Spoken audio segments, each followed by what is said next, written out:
కాంగ్రెస్ పరిపాలన ఎట్లుంది అని అంటే మీరు ఏం చెప్తారు? అంటే ఏం లేదు, జీరో. ఏం లేదు, ఏం లేదు, జీరో.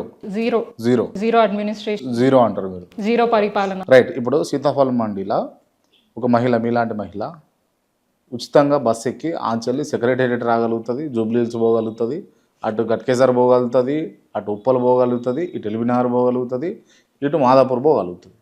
అది జీరోనా? ఇప్పుడు ఆ మహిళ ఎక్కడికి పోగలిగినా మహిళకు ఫస్ట్ కావాల్సిన భద్రత.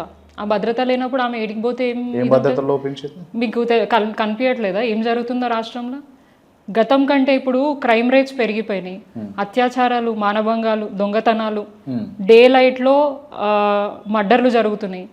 పోలీస్ వ్యవస్థ ఎక్కడ పోయింది?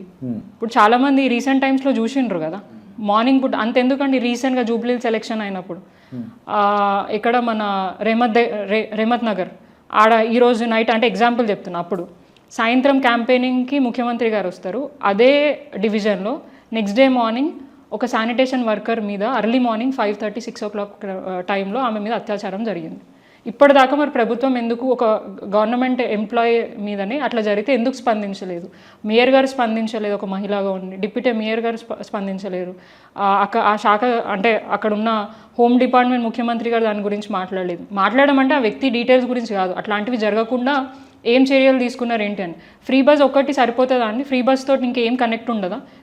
ఇప్పుడు సీతాఫల్ మండి అన్నారు కదా, బస్ స్టాప్స్ ఒకసారి వచ్చి చూడండి ఏ విధంగా ఉన్నాయి. ఇప్పుడు అదే మహిళలు ఆ బస్ స్టాప్ వాడుకుంటారు కదా, పొద్దున్న నుంచి సాయంత్రం వరకు కాకపోయినా 1-2 గంటలు బస్సులు వచ్చే వరకు వెయిట్ చేయాలి కదా. మరి ఎండకి వానకి తడవమంటారు వాళ్ళని?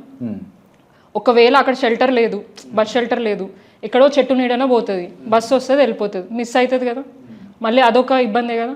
కేవలం ఫ్రీ బస్ ఒక్కటే మహిళలకి బెనిఫిటా? దాంతోపాటు కనెక్ట్ ఉన్న చాలా ఉన్నాయి. ఫ్రీ బస్సెస్ ఇంకెక్కువ చేయాలి, వాటికి కావాల్సిన ఎమ్యూనిటీస్ ప్రొవైడ్ చేయాలి అంతే. ఇప్పుడు ఫ్రీ బస్ ఒకటి మహిళలకి ఫ్రీ ఇచ్చి ఇంట్లో వాళ్ళ హస్బెండ్ దగ్గర డబ్బులు తీసుకోవట్లేదా? ఆయన ఓటేయలేదా? వాళ్ళ పిల్లల దగ్గర బస్ ఛార్జెస్ పెంచలేదా? అంటే ఈమె దగ్గర 10 రూపాయలు కట్ చేస్తావు, హస్బెండ్ దగ్గర 10 రూపాయలు ఎక్కువ తీసుకుంటావు, వాళ్ళ పిల్లల దగ్గర ఏమంటారు పాస్ మీద ఎక్స్ట్రా అమౌంట్ తీసుకుంటావు. ఇవన్నీ జరుగుతున్నాయి కదా. సో ఫ్రీ ఇచ్చిండ్రు దానికి. అంటే ఒకటి ప్రభుత్వం ఒక నిర్ణయం తీసుకున్నప్పుడు దాన్ని ఒక పైలట్ ప్రాజెక్ట్ లాగా ఏదైనా తీసుకొని చేసి దాంట్లో ఉన్న ఇష్యూస్, నెగిటివ్స్ ఏంది, పాజిటివ్స్ ఏంది తీసుకొని దాన్ని పూర్తిగా ఇంప్లిమెంట్ చేస్తే దానికి ఏమైనా అంటే మంచిగా చేసినాం అనేది ఉంటుంది. సో అట్లా చేయకుండా ఇక ఏదో మేము 6 గ్యారంటీలో ఒక గ్యారంటీ పెట్టేసినాం కదా, ఇది ఇచ్చేస్తే అయిపోతుంది అన్న ఒక రకంగా, అంటే ఒక ఆలోచన లేకుండా డైరెక్ట్గా ఏదో చేసేసినాం అని చెప్పేసి ఒక ఫ్రీ బస్సు. రేవంత్ రెడ్డి గారు ఏమన్నారు? ఖచ్చితంగా ఇక్కడ లంక బిందెలు ఉంటాయని అనుకున్నాం, లేవు, మట్టి కుండలే ఉన్నాయి అని చెప్పారు. వాస్తవానికి అప్పుడు సీఎం కేసీఆర్ గారు ఏమన్నా చెప్పారా? కాంగ్రెస్ ప్రభుత్వం తెలంగాణ అంటే ఎప్పుడైతే మనకు తెలంగాణ వచ్చిందో అప్పుడు కేసీఆర్ గారు ఏమైనా అనుకున్నారు ఇట్లా ఉంటుందని చెప్పేసి? ఒక నాయకుడు అన్నప్పుడు లంక బిందెలు ఆ బిందెల గురించి ఆలోచించద్దు, ఈ రాష్ట్రాన్ని ఎట్లా అభివృద్ధి చేయాలి, ఎట్లా ముందుకు తీసుకెళ్లాలని ఆలోచనలు ఉండాలి. అంటే లంక బిందెలతో ఏం చేస్తే తీసుకుపోయి ఇంట్లో పెట్టుకుంటావా? ప్రజలకే కదా నువ్వు ఖర్చు చేయాలా. సెక్రటేరియట్ పోతే లంక బిందెల కోసం పోయినా అది ఇది అని చెప్పేసి మాట్లాడుతుంటే మరి దాన్ని ఇప్పుడు లేవని చెప్పేసి వదిలేయలేవు కదా. ఖచ్చితంగా తెలంగాణ రాష్ట్రాన్ని డెవలప్ చేయాలి. ఎట్లా చేయాలి ఏంటిది అనేది ఒక ముందు చూపు అయితే ఉండాలి కదా.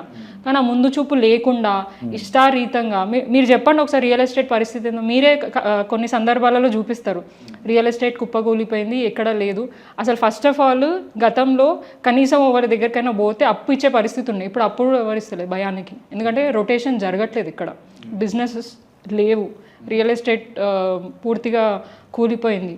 సో ఎవరైనా బాగుపడ్డారు ఈ రాష్ట్రంలో కాంగ్రెస్ ప్రభుత్వం వచ్చిన తర్వాత అంటే అనుముల ఫ్యామిలీ, కాంగ్రెస్ పార్టీకి సంబంధించిన వ్యక్తులే తప్ప తెలంగాణ రాష్ట్ర ప్రజలు బాగుపడింది అయితే ఇప్పుడు దాకా మేము చూసింది లేదు. ఇదేదో పార్టీగా మాట్లాడుతున్నాను కాదు, కానీ ఒక ఓటర్గా నేను కూడా ఒక ఓటర్ని. నేను ఈ పదవిలో లేకపోయినా, బీఆర్ఎస్ పార్టీలో లేకపోయినా ఖచ్చితంగా ఒక పార్టీ అంటే ఒక ప్రభుత్వం ఎట్లా నడిపిస్తుంది ఏంటిది అనేది ఎనలైజ్ మనం చేసుకోవచ్చు. ఖచ్చితంగా రేవంత్ రెడ్డి గారిని ఒకటి ఏంటంటే ఒక హైడ్రా పెట్టినారు, హైడ్రాతోని మెచ్చుకోవాలా తిట్టాలా అర్థం అవ్వట్లేదు. ఒక బతుకమ్మకుంట ఏయంగానే సరిపోతుందా? దానికి అక్కడ చుట్టూ ఉన్న జనాలని ఇబ్బంది పెడుతున్నారు. మీరు చూసిరు చాలామంది, నేను తీసుకుపోయి డైరెక్ట్గా బుల్డోర్ చేయడం.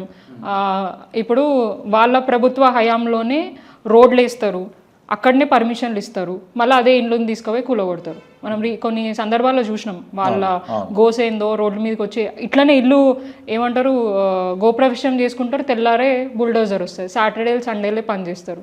సో మెచ్చుకుందాము అనడానికి ఏది కూడా లేదు. ఏది ఉన్నా కూడా ఇష్టారీతంగా అంటే రాత్రి పడుకోగానే కలలో ఏదైనా ఇట్లా వస్తుందేమో అట్లా ఇంప్లిమెంట్ చేసేసేలా పిఆర్ స్టంట్లు చేయాలనేది మాత్రమే చూస్తున్నారు. కానీ నిజంగా ప్రజలకి ఏదైనా చేయాలన్న ఇంటెన్షన్ వాళ్ళలో కనిపించట్లేదు. అది కనీసం అది కనిపించినా మేము మెచ్చుకుంటుండే, కానీ కనిపించట్లేదని మా బాధ. ఇప్పుడు ఓట్లేసి కాంగ్రెస్ ప్రభుత్వం ఎందుకు తీసుకొచ్చారు? గతంలో కేసీఆర్ 2000 ఇచ్చిండు, ఇప్పుడు ప్రభుత్వం వచ్చిన తర్వాత 4000 అంటుంది కదా, ఇస్తాడు కదా అన్న ఆశ ప్రజలకు ఉండే కాబట్టి వాళ్ళని తీసుకొచ్చి కూర్చోబెట్టినారు. కానీ ఏమైంది, 2 years అయింది. సరే మీకు సమయం కావాలని అన్నారు. కొత్తగా ఏమనంటే కొత్తగా అంటున్నారు. కాంగ్రెస్ పార్టీ కొత్తది కాదు కదండి, గతంలో 60 ఏళ్ళ పాటు పరిపాలించింది. రేవంత్ రెడ్డి కొత్త, ఆ అడ్మినిస్ట్రేషన్ కొత్త. ఎందుకంటే ఎప్పుడు కూడా ఆయన మంత్రి చేసింది లేదు, గతంలో ఆయనకు అవగాహన లేదు, ఆయన చుట్టూ ఉన్న వాళ్ళు చెప్పినా కూడా ఆయన రిసీవ్ చేసుకునే తత్వం ఆయనకు లేదు. కాబట్టి ఇష్టారీతంగా అడ్మినిస్ట్రేషన్ నడిపిస్తున్నారు. అవును అంటున్నా, ఖచ్చితంగా ఒక మూర్ఖుడిని అంటున్నా, ముఖ్యమంత్రిని కాను, మూర్ఖుడే. వాస్తవానికి మూర్ఖుడే, మాటలు చక్కగా రాని మూర్ఖుడు ఆయన.